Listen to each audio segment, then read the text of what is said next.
Win. Fail.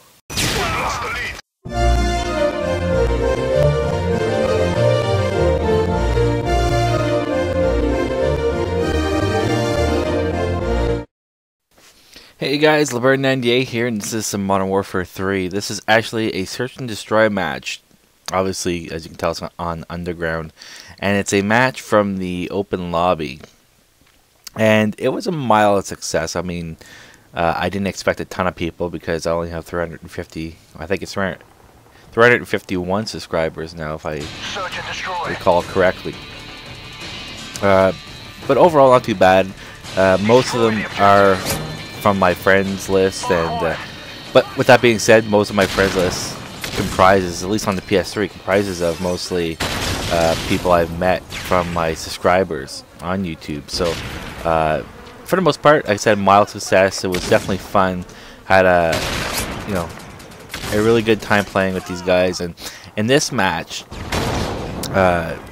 it's Coda or Coda Zoe. Hopefully that's how you pronounce it.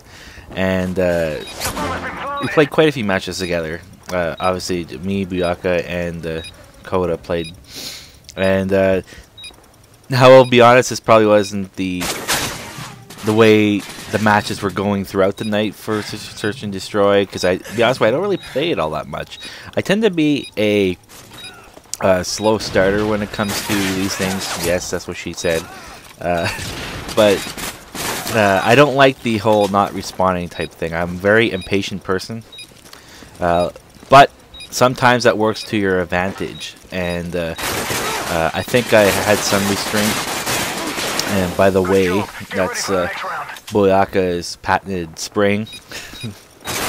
And he does get the winning kill for this round. But yeah, I mean, I don't normally have patience.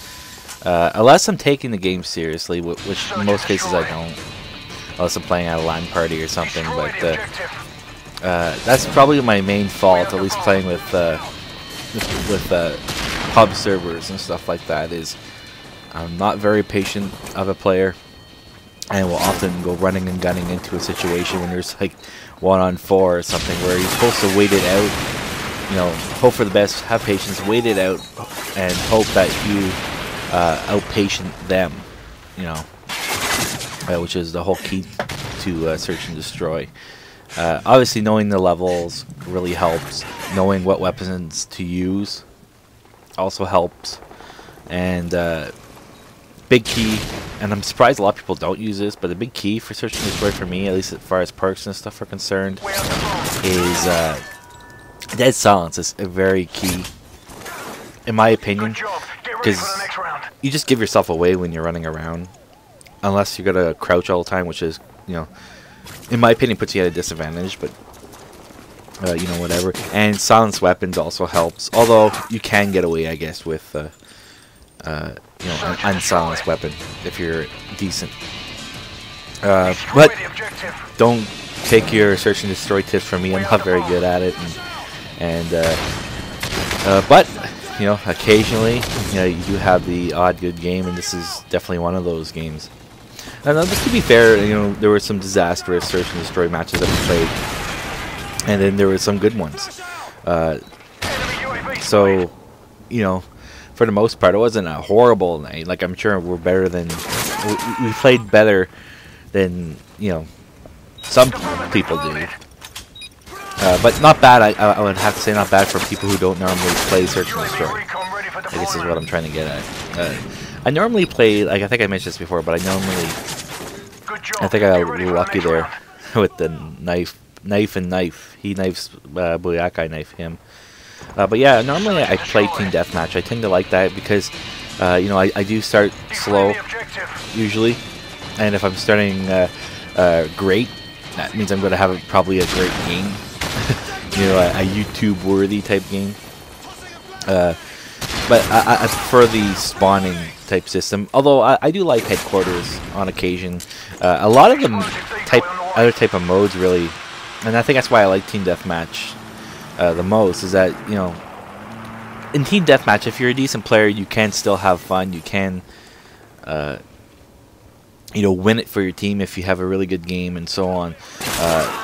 Yes, it's annoying when your team sucks, and then you have, it's not so much yourself you got to worry about when you're playing in a public team deathmatch. It's all the kill streaks that your teammates are giving to the other team with all their deaths and stuff. I would say a good chunk of my deaths happen because of kill streaks. Now, with that being said, a good chunk of my kills also happen with kill streaks. So it's give or take kind of thing. And but that's why I like team deathmatch. I think for the most part of all the modes, with the exception of perhaps free for all, you can actually do decently without having to rely on your teammates for the most part. Sometimes, of course, if the other team is like all clan, for instance, and they're very well organized, they can completely rape your team, which is usually bad news for the one guy that happens to be decent on a team.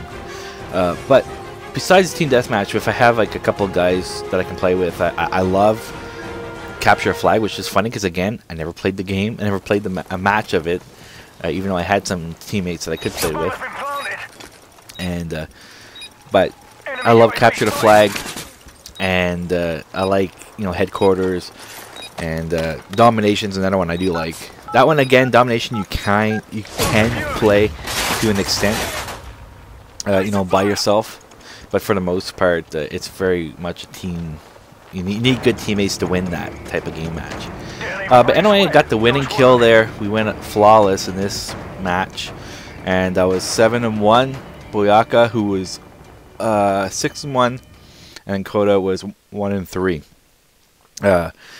Overall, not a bad match. It was definitely a lot of fun. I do have 2 more matches I want to put up: a team deathmatch and a kill confirmed from the open lobby. Unfortunately, with this, as you could probably tell, I'm recording over this after the fact, is that I had planned to record this live, but my ITV3, I didn't put the buffer high enough, which in turn overwritten what I had recorded. I didn't know it would do that, but nevertheless it did. So that's why I'm doing this. Too bad. With that being said, for NHL 12, it's going to be a lot better. Going to have it all live commentary and stuff. Anyway, take care, guys. See ya. Bye.